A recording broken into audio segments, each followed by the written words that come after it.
So if you're having issues with your bell here and it's saying error 1202, no HSI configured on your bell, well, there are a few things that you may want to do. So first things first is you want to check for service outages.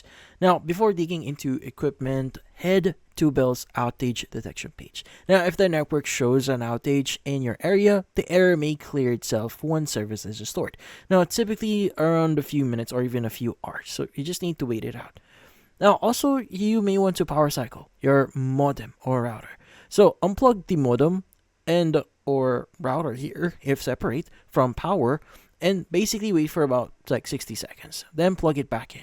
This simple step resets most configuration glitches.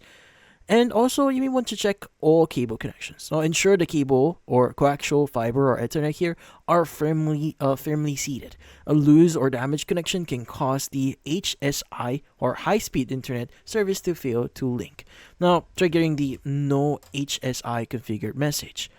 And also, if the problem persists, a factory reset may help by clearing internal settings so the modem can re-register properly.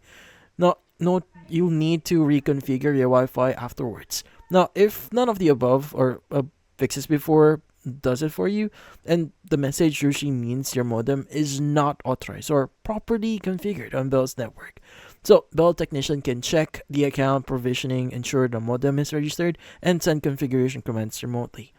And if Bell confirms the account and provisioning are correct, but you still see the error, now your modem hardware itself may be at fault. So, for example, onboard config memory corrupted.